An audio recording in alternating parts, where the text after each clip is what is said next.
ligeras. Sabemos de que estas básicamente están dentro de las células B, que lo que van a permitir es que al momento de existir la diferenciación de las células B, estas van a codificar las cadenas pesadas o cadenas ligeras. Estos genes pues obviamente van a incluir segmentos muy específicos, entre ellos está el segmento L, que es el segmento líder. Tenemos también el segmento J, que es el segmento de unión, y tenemos también el segmento D, que es el segmento de diversidad. Si ustedes pueden ver, la cadena pesada va a tener segmentos B, D, J y C, mientras que la cadena ligera solo va a tener segmentos B, J y C. ¿Ok? Esto va a depender de la codificación que se está haciendo. Sin embargo, es importante que recordemos esta diferencia para ver más adelante cómo es que se presenta la diferenciación y la secuenciación. ¿Ok? Los segmentos de estos genes se agrupan en conjuntos o segmentos y cada uno de estos va a tener una diversidad o una serie de segmentos que se van a terminar codificando, como vamos a ver en el transcurso de la clase, que nos van a permitir pues tener cierto segmento, por ejemplo, J o cierto segmento B, que es el que se va a unir finalmente y va a permitir que se codifique finalmente una proteína que va a tener una serie de segmentos diferentes. Bueno, entonces para que ustedes puedan ver, este es un ejemplo que está en su libro sobre los segmentos que existen. Lo que quiero que vean acá es que, por ejemplo, está el segmento o la región J o el gen J que va a tener segmento 1 al 5. Acá lo que va a pasar es que, pues obviamente, dependiendo de la diferenciación que se está haciendo del linfocito B, puede seleccionarse solo un segmento de este gen J, que puede ir del 1 al 5, es decir, puede escogerse el 2, puede escogerse el 3 o el 5. De igual forma, del segmento o del gen B, se puede seleccionar un segmento que puede ir del 1 al 35. Esto va a diferir dependiendo de si es una cadena ligera, que estas son cadenas ligeras, si es cadena ligera kappa o si es cadena ligera lambda. Recordemos que la cadena ligera lambda, a diferencia de la kappa, lo que va a tener nada más son 30 segmentos dentro del gen B y va a tener nada más 4 segmentos dentro del gen J. Para que ustedes lo vean la diferencia, acá el gen J de la cadena ligera kappa tiene 5 segmentos. ¿Por qué es importante mencionar esto? Porque obviamente esto va a permitir que se creen diferentes mezclas o combinaciones que van a permitir tener un anticuerpo específico o diferente para cada tipo de antígeno que se está presentando. A diferencia de las cadenas ligeras, la cadena pesada lo que va a tener son 50 segmentos dentro del gen B, va a tener 25 segmentos del gen D y va a tener 6 segmentos del gen J. De igual forma, estos se van a ir haciendo combinaciones y dependiendo de la combinación es el anticuerpo que se va a producir. Bueno, entonces, ¿qué pasa? Como les he mencionado durante el desarrollo o la diferenciación del linfocito B, los segmentos se organizan y se juntan como un solo gen funcional contiguo. Como les mencionaba, van a existir segmentos de los diferentes genes que al final pues se van a unir. Esto es por empalme del ARN que se está presentando o de la codificación que se está haciendo. Este proceso de reordenamiento del material genético se conoce como recombinación somática y es muy importante mencionar de que esta recombinación somática se hace presente inclusive en ausencia del antígeno y esto es porque se está dando la diferenciación o el desarrollo de la célula B. Entonces este reordenamiento es muy importante mencionarlo, se da en ausencia inclusive del antígeno, no es necesario inclusive tener el antígeno para que se dé este reordenamiento. Este reordenamiento usualmente, como les menciono, ocurre durante el desarrollo de la célula B, que lo vamos a ver específicamente en un video al final de la clase. Bueno, Entonces, ¿qué pasa cuando se ensamblan estos genes que les he mencionado, dependiendo si es cadena ligera o si es cadena pesada? Se van a sintetizar las diferentes partes del anticuerpo, ¿ok? Va a depender si es una cadena ligera kappa o si es una cadena ligera lambda. Y pues obviamente la cadena pesada, que la codificación o el reordenamiento es usualmente el mismo.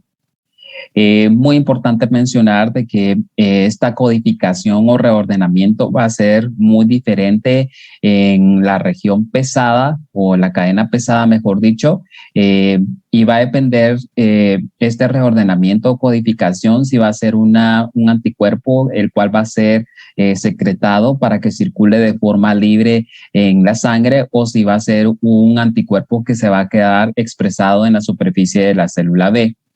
¿Por qué es importante esto? Al final lo vamos a ver también porque la cadena pesada que se va a quedar unida y va a ser expresada en la superficie de la célula B va a tener un segmento extra, el cual va a ser el segmento transmembrana, que se va a quedar unido a la célula B, que se va a estar expresando en su superficie. Bueno. También es muy importante recordar que en el anticuerpo que se forma, recordemos de que la región C o constante es la que va a tener funciones biológicas. Entre estas, pues recuérdense que va a tener la capacidad de unión a macrófagos o células fagocíticas. También va a tener la capacidad de estimular la vía del complemento.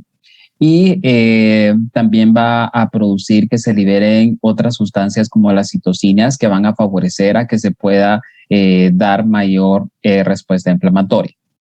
Les vuelvo a recordar que la región B es la que nos va a permitir tener unión al antígeno, y esta región B de variable, pues obviamente es diferente dependiendo del antígeno que se está presentando y que está produciendo o estimulando la expresión de estos anticuerpos. Esto es muy importante porque también recordemos que las regiones variables van a tener diversas conformaciones que van a permitir la unión o la interacción del antígeno. Recordemos que el antígeno puede unirse de forma lineal o de forma continua o no continua, mejor dicho, a la región variable del anticuerpo. Y esto recuérdense que va a depender de los aminoácidos con los cuales tenga acción o el sitio activo en la región variable hacia los aminoácidos que están presentes en el antígeno. Bueno, entonces hablando sobre la codificación, sabemos de que la región B es la que nos va a permitir básicamente tener la diversidad de anticuerpos. Esto es porque recordemos de que debido a esto nosotros podemos tener una codificación que nos permite alcanzar o tener un sinfín, como les mencioné al principio de la clase, de anticuerpos diferentes específicos al estímulo que se está produciendo del antígeno. Sin embargo, para permitir un reordenamiento, un control de esta producción de anticuerpos o de esta variabilidad, pues obviamente existen estos grupos de genes en segmentos que van a permitir que no se pierda el control. Si no existiera este grupo de segmentos en cada gen, es probable que entonces se diera una mutación o un descontrol.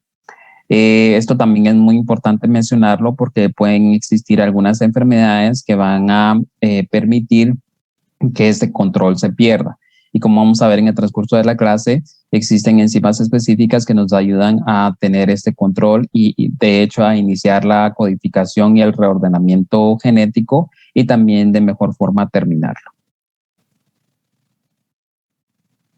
Entonces, como les mencionaba, cuando se da el reordenamiento genético, usualmente se transcribe un gen completo.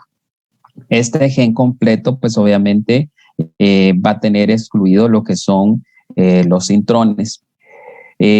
Para saber la diferencia entre intrones y exones, recordemos que los exones, que son estas partes que sí se van a expresar, ¿sí? O que sí se van a codificar y que finalmente se van a presentar en el gen completo, deben de obviamente ser unidos por las partes que son los intrones, que son estas partes vacías, y sabemos que los intrones son las partes que no se van a codificar.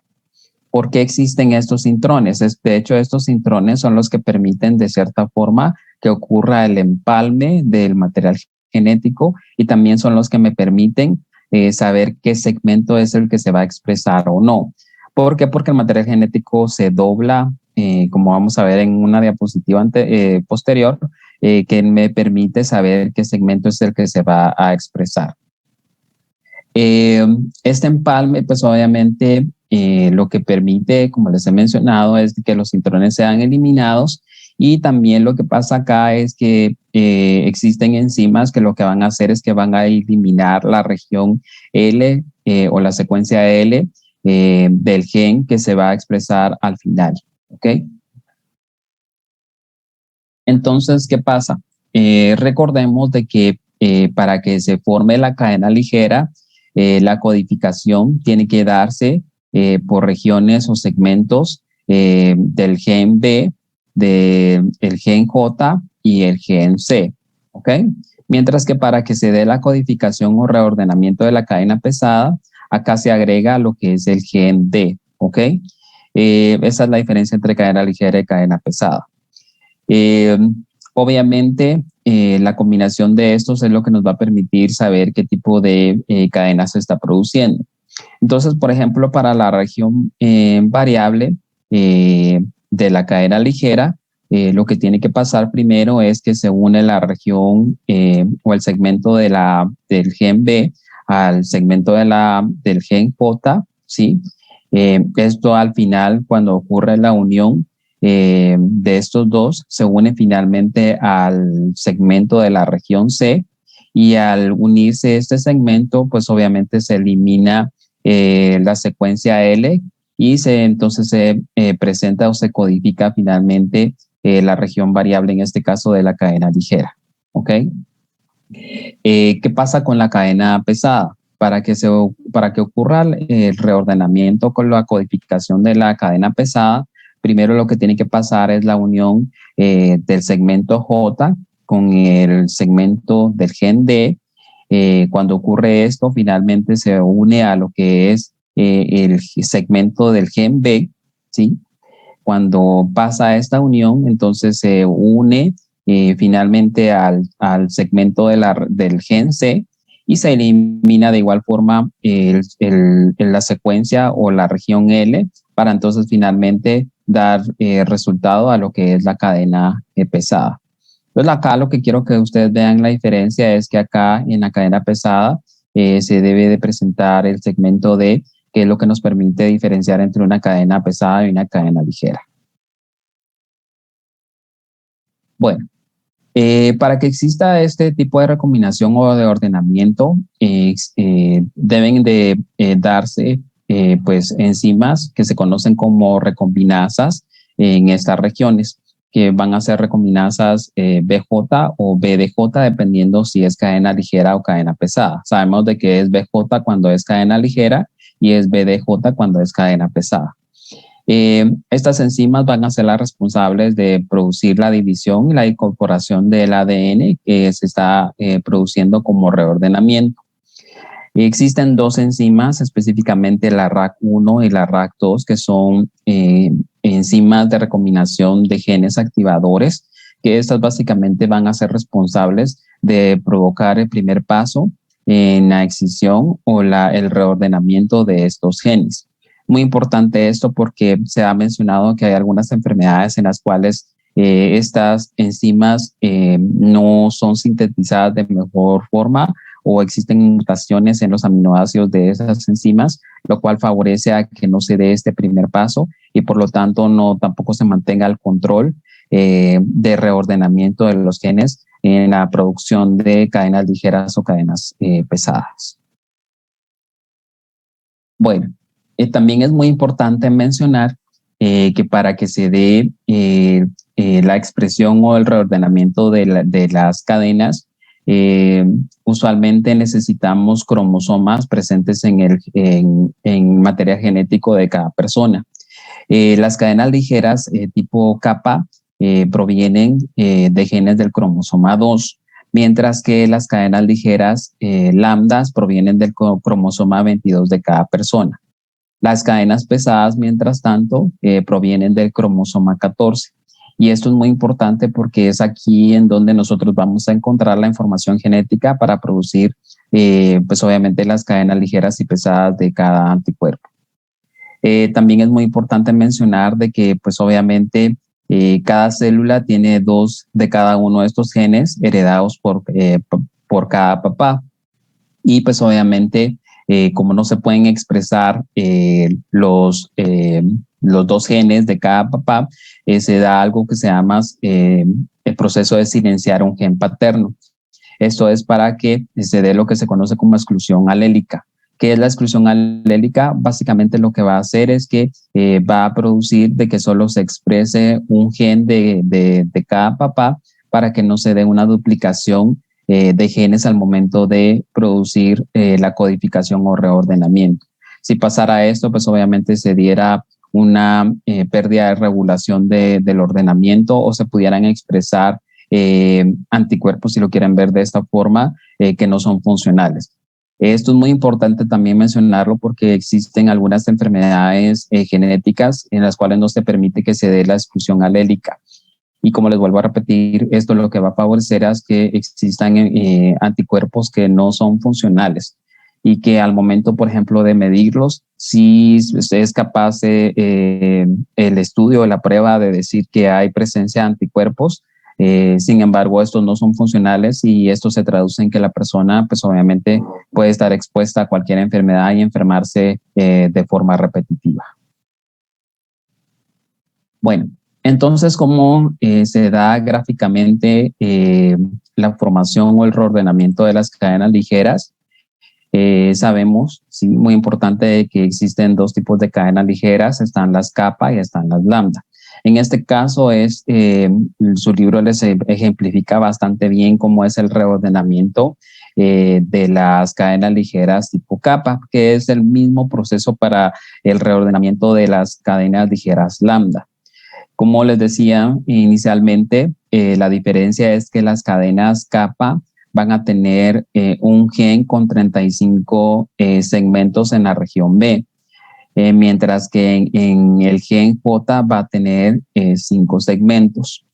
En la cadena lambda, recuérdense que la región B o el segmento B solo va a tener 30 segmentos, mientras que el gen J va a tener nada más 4 segmentos, que esa es la diferencia. Pero básicamente, ¿qué pasa acá? Lo que va a pasar es de que dependiendo de la diferenciación o del desarrollo del linfocito B, va a seleccionar qué segmento es el que se va a expresar en este caso del gen B. Acá les pone el ejemplo de que el que se va a expresar es el segmento B3. Este se une al segmento también que se escoge del gen J, en este caso es el J2, entonces en presencia de la secuencia L, y esto lo que permite entonces es la unión de estos 2 segmentos, tanto B como J. Estos segmentos finalmente se unen al segmento escogido del gen C, ¿sí? Y finalmente, pues elimina la secuenciación de la región L para entonces tener la expresión del genoma finalmente o del gen completo, que va a tener, como ya mencionamos, un segmento del gen B, un segmento del gen J y un segmento del gen C.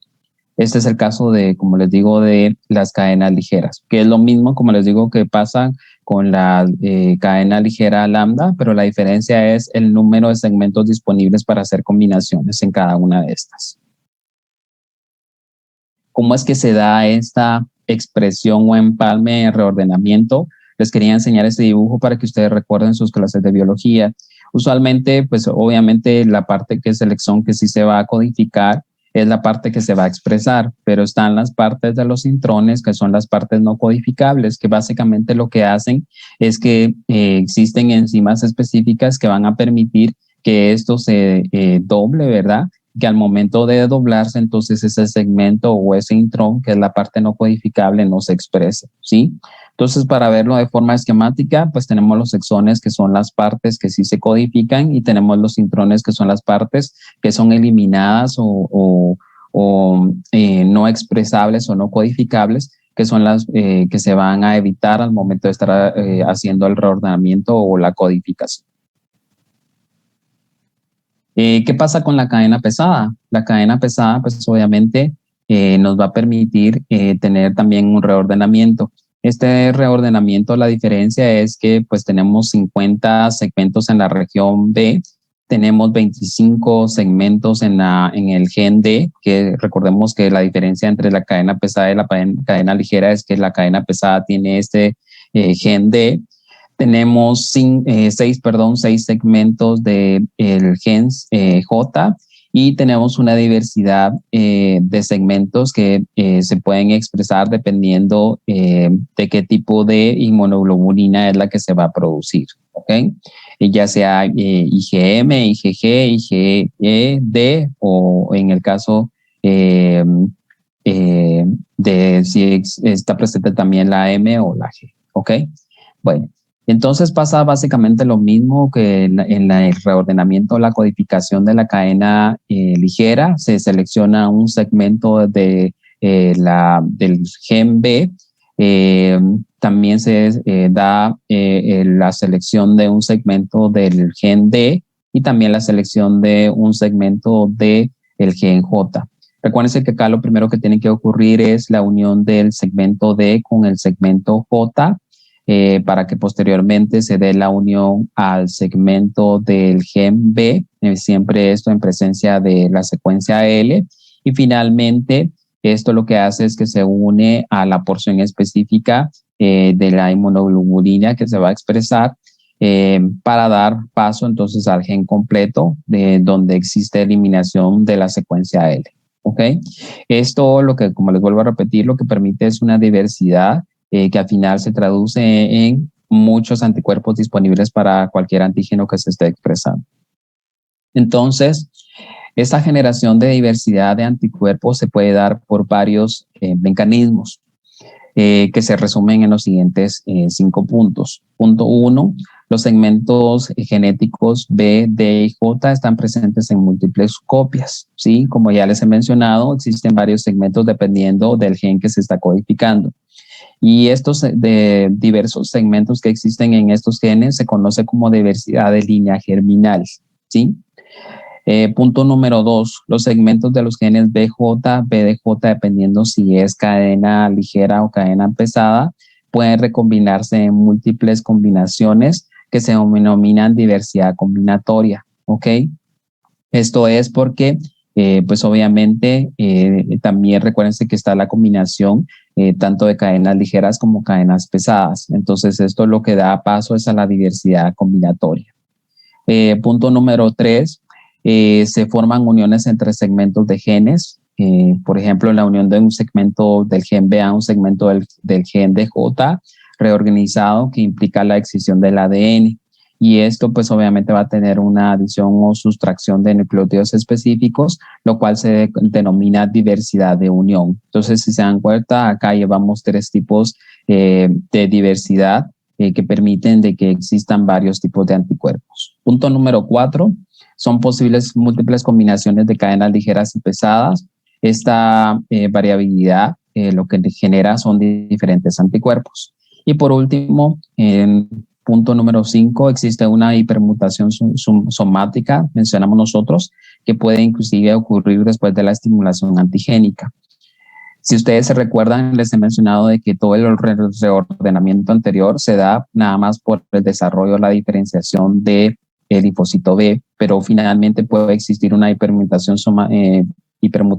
somática que se da entonces ya en presencia del antígeno. Y esto lo que va a permitir es que haya diferencias o mutaciones en la región B, es decir, la región variable, que es lo que va a permitir es que se expresen ciertos aminoácidos que van a permitir que exista una mejor unión o ensamblaje al antígeno que se está presentando, y de esta forma entonces el anticuerpo pueda realizar interacción o unión con el antígeno que se está produciendo. Como les mencionaba, también es muy importante recordar de que la cadena pesada, dependiendo si va a ser un anticuerpo libre circulante en sangre o si va a ser un anticuerpo unido a la membrana de la superficie del linfocito B, va a tener una codificación diferente. En este caso, el que va a estar unido a la superficie del linfocito B va a tener una codificación extra, que es la codificación del gen T, que es el gen transmembrana que va a permitir la unión o la expresión de la parte transmembrana que se mantiene unida a este linfocito B. ¿Ok?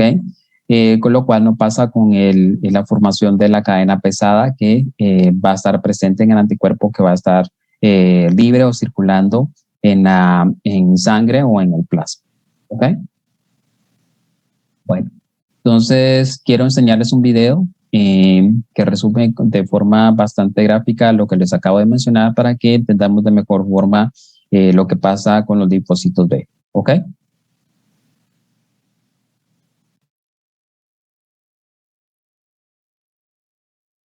Nuestro sistema inmune debe estar preparado para reconocer y actuar ante patógenos con los que nunca hemos estado en contacto.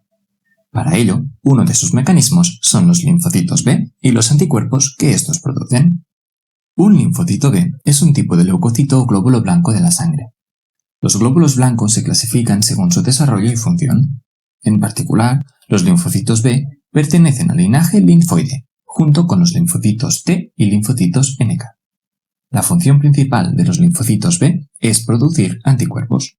Un anticuerpo o también inmunoglobulina es una proteína fabricada por los linfocitos B y secretada en el plasma. Su función es detectar elementos extraños para nuestro cuerpo y así marcarlos y activar el sistema inmune sobre ellos.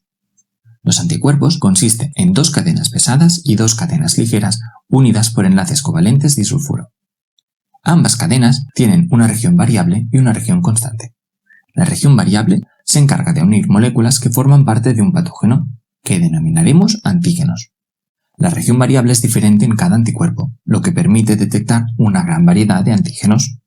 En cambio, la región constante es una región común en todos los anticuerpos, cuya función es activar el sistema inmune. Los linfocitos B expresan el gen de la inmunoglobulina de dos formas, soluble y anclada a la membrana. La versión soluble se secreta y es conocida como anticuerpo. A pesar de ser la forma más conocida, solo la fabrican los linfocitos B completamente desarrollados y activos. La segunda versión, anclada a la membrana, la expresan todos los linfocitos B maduros sin necesidad de estar activos. A esta versión la conocemos como receptor de células B, o BCR, porque informa a los linfocitos del contacto con un antígeno. La parte intracelular del BCR es pequeña y necesita las proteínas accesorias Ig-alfa e Ig-beta para transmitir información. Estas tienen motivos ITAM, basados en tirosina, que se activan en respuesta a la unión antígeno-BCR. Pero hay infinidad de patógenos diferentes. ¿Cómo conseguimos producir tal diversidad de anticuerpos? La respuesta está en nuestro genoma, y en concreto en los genes de las inmunoglobulinas. Por ejemplo, nuestro gen de la cadena pesada contiene las regiones variable y constante. La región variable está formada por los segmentos V, D y J. A pesar de solo necesitar un segmento de cada, en el ADN de una célula madre hay 40 segmentos V, 25 segmentos D y 6 segmentos J. Durante la maduración, cada linfocito elige un segmento al azar, eliminando los otros y obteniendo una combinación única.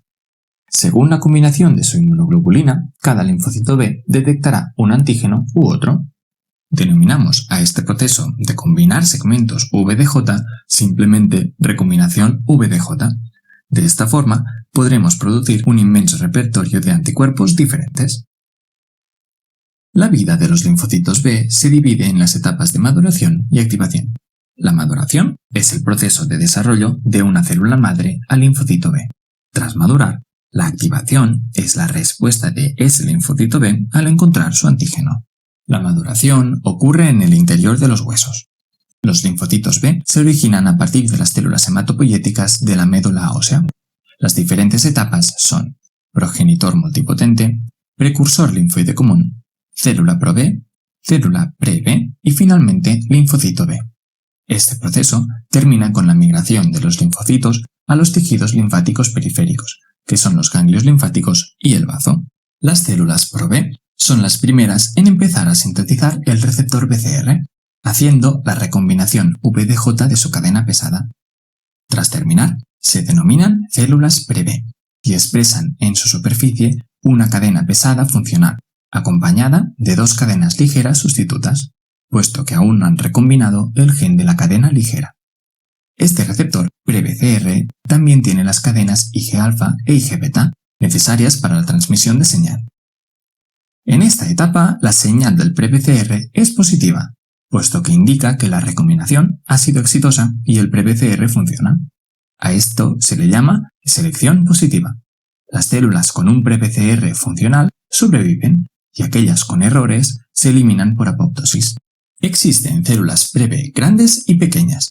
Esto es porque al principio la señal del pre-BCR resulta en una intensa proliferación y aumento de tamaño, lo que genera las células pre-B grandes. Después, estas células entran en reposo, empequeñecen y se convierten en células pre-B pequeñas. Tras formar un clon de células con la misma cadena pesada, las células pre-B pequeñas hacen la recombinación VJ de la cadena ligera, cada una de forma diferente. Al terminar, producen en su superficie un BCR funcional y con especificidad única, convirtiéndose en linfocitos B inmaduros. En esta etapa, dentro de la médula ósea, una señal intensa del BCR es negativa, puesto que está reaccionando con antígenos propios del huésped o autoantígenos. A esto se le denomina selección negativa. Los linfocitos B inmaduros que detectan autoantígenos de la médula ósea se eliminan. Gracias a esto, se consigue un estado de tolerancia central, en el que la población de linfocitos B no reacciona contra nuestras propias células. Los linfocitos B correctos, que no reaccionan contra ningún autoantígeno, terminan de madurar y expresan el BCR en forma de IgD e IgM de membrana, convirtiéndose en linfocitos B maduros en reposo. Estos salen de la médula ósea para migrar a los tejidos linfáticos secundarios, como el bazo o los ganglios linfáticos. Será allí donde se alojarán a la espera de encontrar su antígeno y activarse. Todo este proceso de desarrollo dura de 2 a 3 días.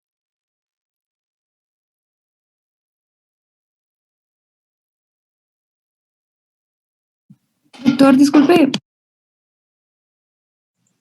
¿Sí? ¿nos podría pasar el link del video, por favor? Ok, está bien, se los voy a pasar.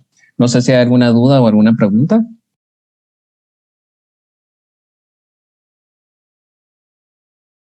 sobre este tema, ¿no?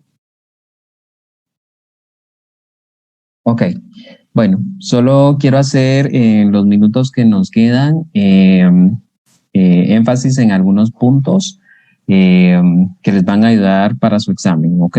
Entonces, voy a hacer algunas preguntas y vamos a ver quién me puede responder, ¿ok? Vamos a ver. ¿Quién me puede decir cuáles son los componentes de la inmunidad innata?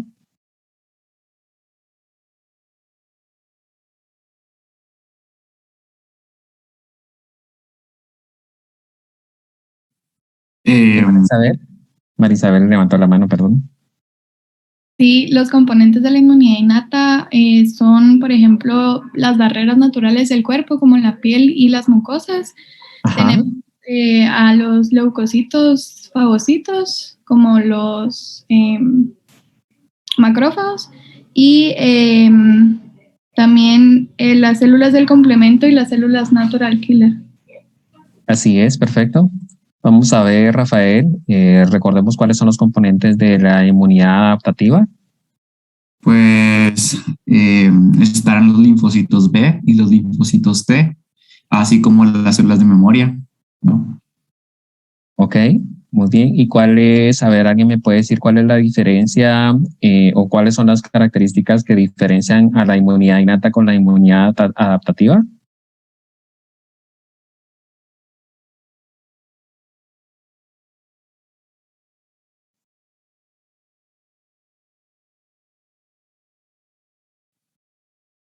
Vamos a ver, ¿cómo es el efecto de la inmunidad innata? ¿Es rápida o se da con bastante tiempo? Rápida. Rápido. La inmunidad innata es rápida, ¿verdad? De hecho, puede ser en horas o inclusive en 24 horas o un día. A diferencia de la respuesta inmune adaptativa, que usualmente nos va a tomar de 2 hasta 7 días o dependiendo del estímulo que se está haciendo, ¿verdad? ¿Cuál de las dos respuestas es específica? ¿La innata o la adaptativa? Adaptativa. Adaptativa. Capaz de Ah. distinguir específicamente qué es lo ajeno. Así es, la adaptativa es la que va a ser específica, ¿verdad? ¿Y cuál es la respuesta inmune que usualmente sí puede estar presente ya de por vida? ¿La innata o la adaptativa? O es decir, ¿cuál es la que ya viene con nosotros desde el nacimiento? La innata. La innata, ¿verdad? Recuérdense que la respuesta inmune adaptativa puede ser de corto a largo plazo. Muchas veces y en ocasiones sí puede ser de memoria, sin embargo va a depender de la formación de anticuerpos dependiendo del antígeno que se está produciendo. ¿Ok? Muy bien, vamos a ver. ¿Qué otra pregunta les tengo? Ok, ¿cómo se divide la inmunidad adaptativa? ¿Cómo se clasifica? ¿Cómo se divide? En humoral y mediada por células. Ok, muy bien. ¿Cuál es la diferencia entre la humoral y la celular? La humoral está mediada por las células B que producen los anticuerpos y la mediada por las células T y sus tipos específicos. Ok, muy bien. Vamos a ver qué funciones tiene el complemento.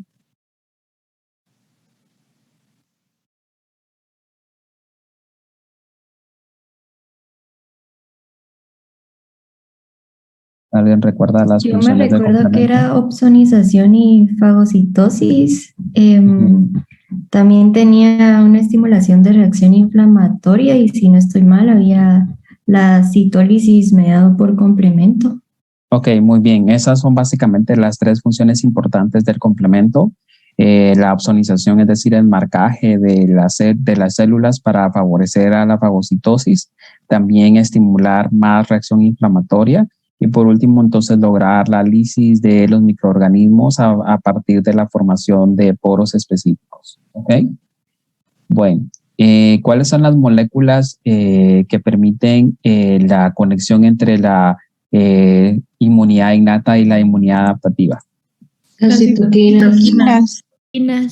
Las citocinas son las moléculas de unión entre los dos tipos de inmunidad. Recordemos de que realmente la clasificación es más que todo para fines de aprendizaje, pero las dos están funcionando al mismo tiempo, lo que nos permite tener una respuesta inmunitaria, ¿verdad?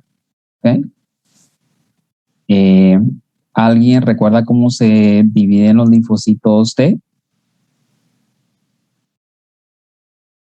¿O la clasificación de los linfocitos T?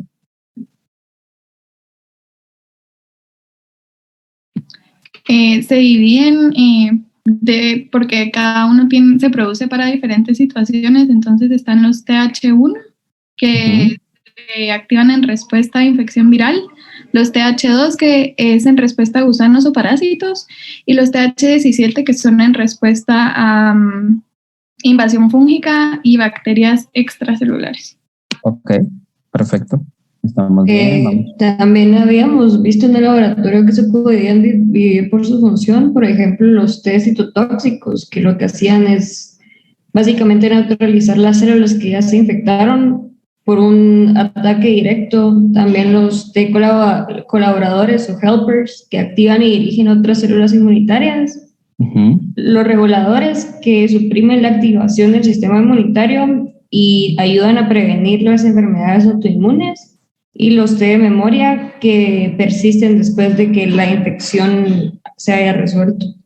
Ok, muy bien, perfecto, así es. Esos son los dos tipos de clasificación o división de los linfocitos T. Ok, vamos a ver otra pregunta. ¿Cuáles son los receptores que utiliza el sistema inmunitario innato para saber si se trata de una, es decir, si se trata de un antígeno de huésped o si es un antígeno extraño. TOL y el de Manosa. Así es, son los tipo TOL y los de Manosa, específicamente los receptores tipo TOL, son los que recuerden que utilizan el sistema inmunitario innato para reconocer si se trata de una célula extraña o si se trata de una célula del huésped. ¿Ok? Vamos a ver.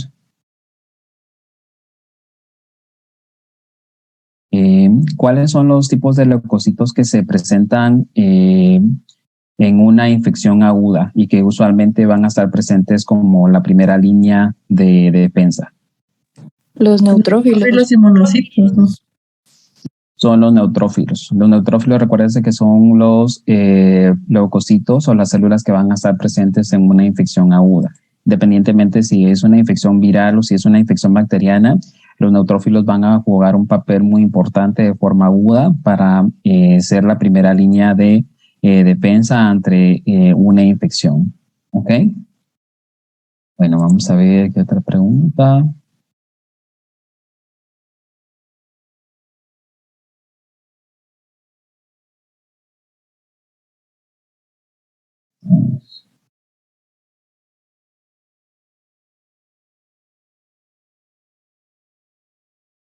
Así, ok. ¿Cuáles son las tres características que tiene la inmunidad adaptativa que la diferencian de la inmunidad innata? La especificidad, la diversidad y la memoria. Ok, muy bien. ¿Y alguien me puede hablar sobre qué significa cada una de ellas? Que es específica porque logra discriminar entre varias entidades moleculares. Es diversa porque tiene también la capacidad de responder a casi cualquier antígeno que pueda encontrar.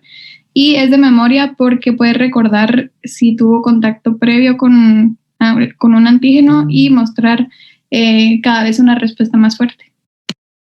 Ok, muy bien. Así es. Y complementando lo último que dijo Marisa, la memoria es la característica del sistema de la división adaptativa que permite que se puedan realizar las vacunas. Ok, perfecto. Bueno, vamos a ver otra pregunta. ¿Alguien recuerda cuáles son las fases de la respuesta inmune en un linfocito B? Sí, está la fase cognitiva, la fase de activación y la fase efectora. Ok, perfecto. Vamos a ver otra pregunta.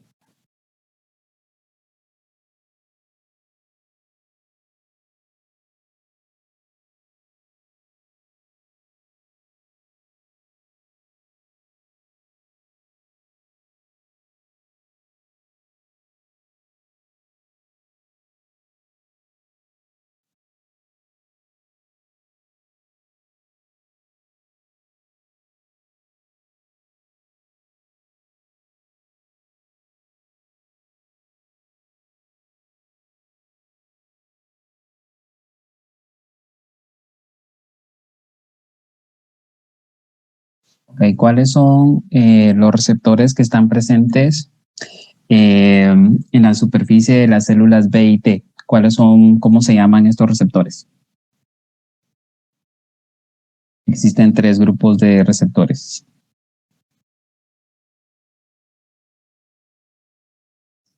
Son las moléculas, las TCR, las BCR y las del complejo mayor de histocompatibilidad. Ok, así es. Estos son los tres tipos de receptores en el sistema inmune de las células B y las células T. Ok. Vamos a ver.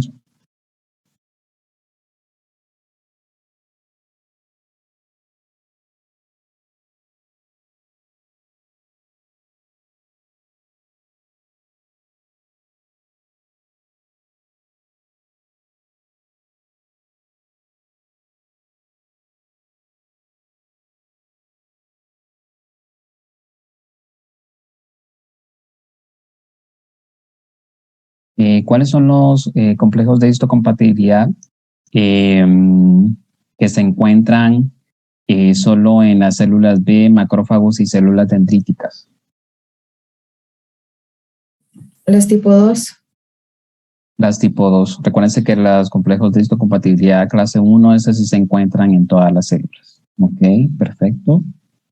Y vamos a ver.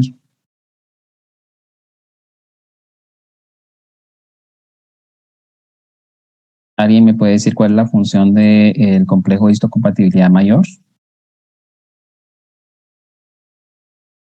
Presentar el antígeno a las células T. Ok, muy bien.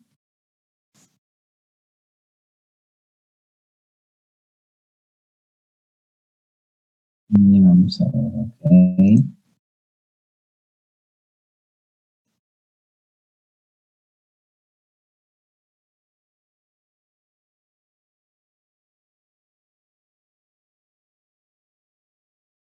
¿Alguien me puede decir qué representa o cómo se define un inmunógeno?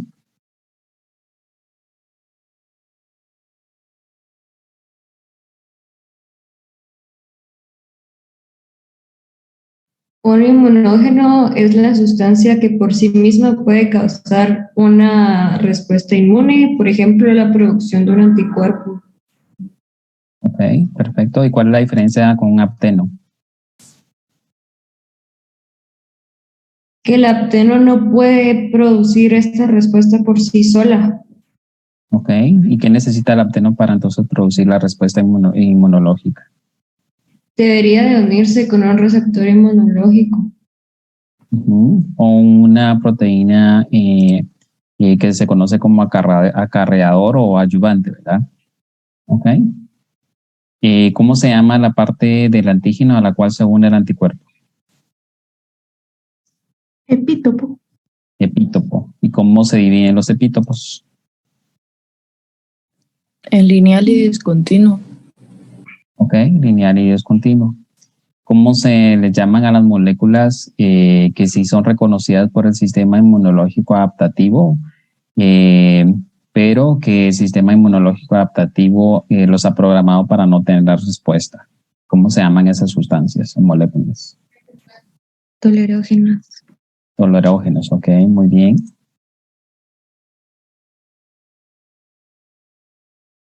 A ver.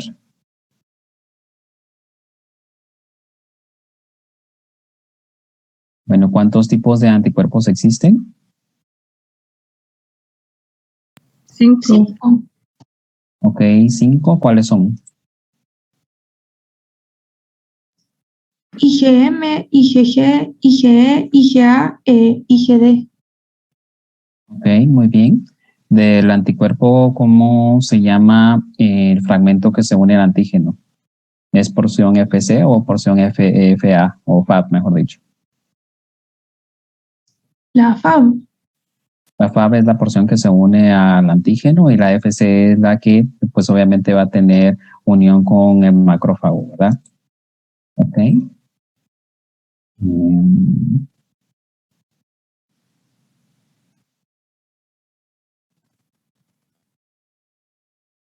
¿Cuál es el anticuerpo que es predominante al principio en una respuesta inmune? IgM. IgM. ¿Cuántos sitios de unión tiene un anticuerpo IgM?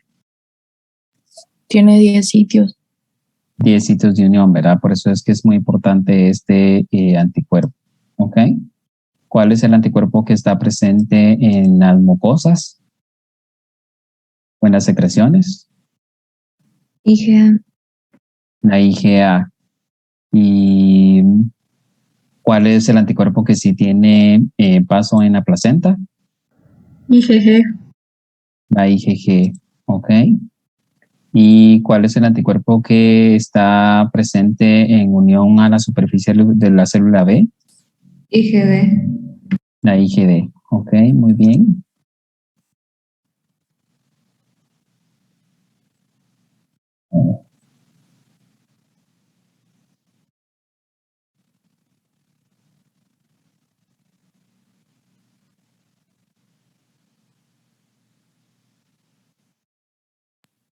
Doctora, entonces básicamente lo que estamos repasando ahorita sería como lo que nos podría preguntar en el parcial, ¿no? Exacto. Ujú. Ok. ¿Alguien me podría explicar cómo funciona una prueba de flujo lateral?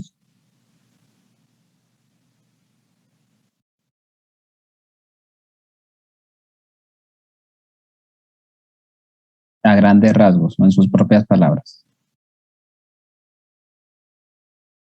Por lo que entendí, era la prueba de antígeno, pero esta funcionaba, es que no me recuerdo las proteínas en específico, pero pues como que había una teoría reactiva que identificaba 3 proteínas que eran las del virus del COVID-19. Entonces, eso, no me recuerdo bien cómo era todo, pero sí. Ok, ¿alguien más que se recuerda cómo es? Ay, disculpe, doctor. Solo para Renato. complementar la idea de Lisa, era determinar si una proteína, antígeno o el anticuerpo está en un fluido corporal. Entonces daban que el ejemplo que el más utilizado era el de para confirmar si una paciente está embarazada, es decir, la presencia o ausencia de la gonadotropina. Ok, recuérdense que lo que va a hacer una prueba de flujo lateral es que a través de una tira de celulosa lo que nos va a permitir es saber si hay presencia o no de antígenos anticuerpos. Recuérdense que va a depender si es una prueba antígeno o si es una prueba de anticuerpos. Si es una prueba de anticuerpos, lo que me va a identificar son los anticuerpos circulantes en esa muestra, ¿ok? Que el ejemplo que yo les puse en la clase es que se puede hacer identificación de anticuerpos IgG o IgM en una prueba de sangre, por ejemplo, ¿sí? Sin embargo, lo que va a hacer es que esta sangre, estos anticuerpos que están en la sangre, van a hacer interacción con antígenos que están presentes en la prueba. Cosa contraria que pasa si es una prueba de antígeno. Si yo lo que estoy tratando es identificar el antígeno, lo que va a estar presente en la prueba son anticuerpos que van a hacer interacción con el antígeno que va a estar presente en la muestra. En este caso puede ser, por ejemplo, una prueba de antígeno para COVID, que lo que yo hago es un hisopado, entonces trabajo la muestra, deposito la muestra en la prueba y lo que va a hacer la prueba es identificar el antígeno si está presente o no en esa muestra. Y para eso en la prueba tienen que existir anticuerpos. Se los vuelvo a explicar. Si yo lo que necesito es hacer identificación de anticuerpos, en la prueba lo que tiene que haber es antígenos. Mientras que si yo lo que quiero hacer es identificación de antígeno, en la prueba lo que tiene que existir son anticuerpos. ¿Ok? Bueno. ¿Cuál es la prueba específica que me permite saber la cantidad de linfocitos presentes circulando y sus características?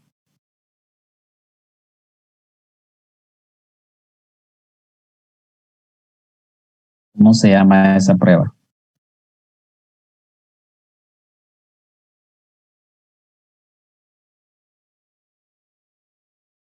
¿Alguien recuerda?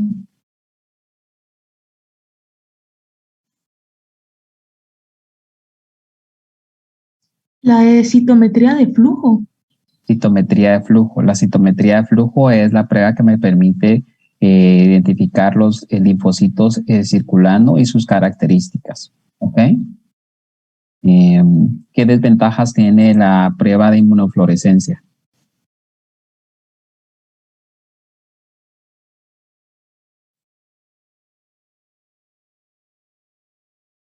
¿Qué es cara? No sé. Uno, es muy cara. ¿Qué otra desventaja tiene la prueba de inmunofluorescencia?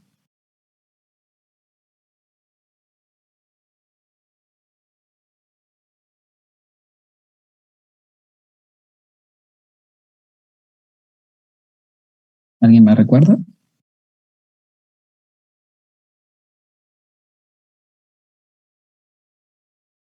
Tal vez el proceso que hay que hacer porque es muy tedioso, entonces si se hace mal, pues ya no se llega a visualizar bien. Eso es lo que recuerdo yo. Sí. ¿Qué otra desventaja tiene?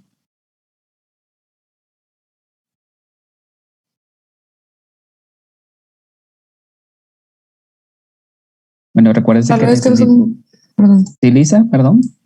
que tal vez no son muy específicas.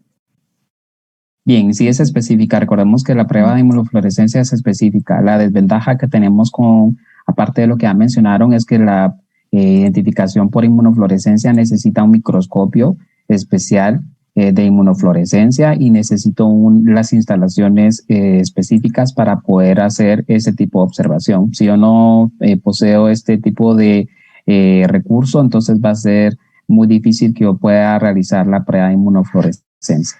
¿Ok? ¿Alguien me puede dar algunos ejemplos de la prueba de Lisa para identificación de enfermedades? ¿Qué tipo de enfermedades puedo yo identificar con la prueba de Lisa?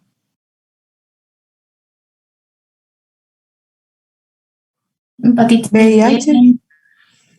VIH, hepatitis B, ¿qué otras?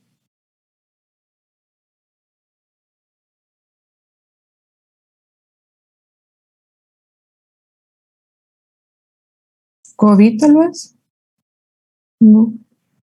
COVID también se pudiera trabajar, sin embargo es una prueba un poco tediosa, pero sí se pudiera trabajar. ¿Qué otro tipo de prueba se puede trabajar?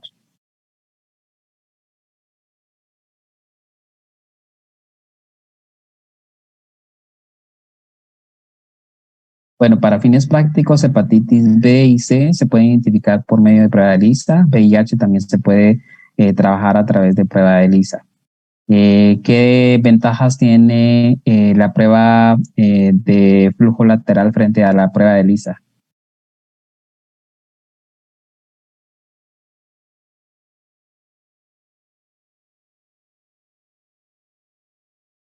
¿Por qué es más fácil tener una prueba de flujo lateral que una prueba de Lisa?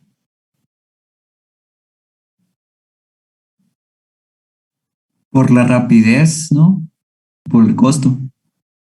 Ok, muy Porque bien. no Ah, se necesita equipo y es más barata la de la otra, que no es ELISA.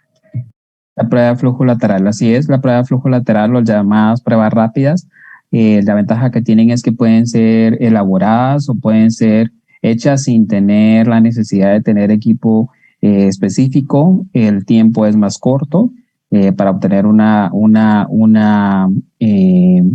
respuesta o tener el resultado, ¿verdad? Mientras que una prueba de Lisa, pues ya sabemos de que va a llevar un proceso un poco más largo, necesito yo equipo específico para poder trabajar la prueba. ¿Ok? Bueno, no sé si tienen alguna duda o alguna pregunta. Doctor, disculpe, ¿hasta qué capítulo del libro se va a evaluar para el parcial? Hasta el capítulo 6. Ah, bueno, gracias. ¿Ok? ¿Alguna otra duda o pregunta?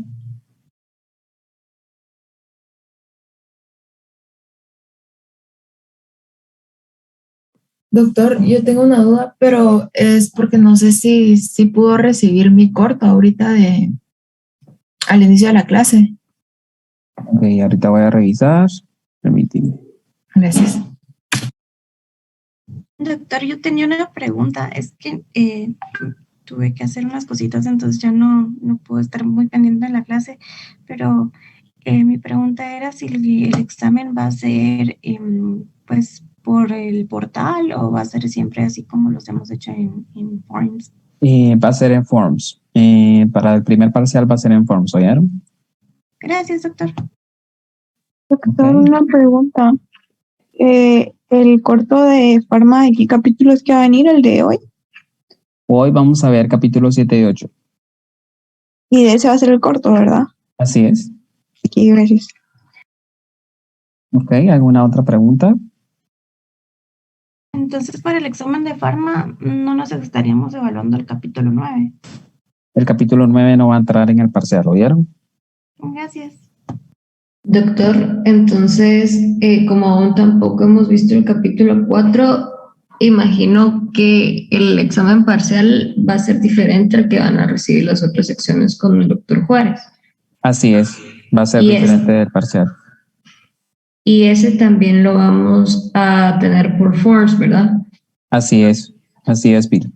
Ok, gracias.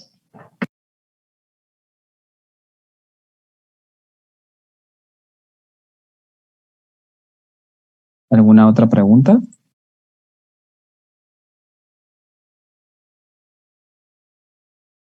Yo tenía una pregunta. En cuestión de tiempo, ¿cómo va a ser el tiempo en el parcial? O sea, ¿siempre vamos a tener 1 minuto por pregunta? ¿O cómo? Porque, por ejemplo, no sé si a los demás les pasa, pero por lo menos a mí me tarda un poquito de tiempo poniendo mis datos. Entonces, como que resta tiempo de las preguntas. Sí, de hecho está programado para que sea 1 minuto por pregunta, ¿sí? Dependiendo, pero también va a depender mucho de la complejidad de la pregunta. Entonces puede ser 1 o 1 minuto y medio, dependiendo de la complejidad de la pregunta. Pero sí lo tomamos en cuenta, ¿oíste? Gracias. ¿Alguna otra pregunta?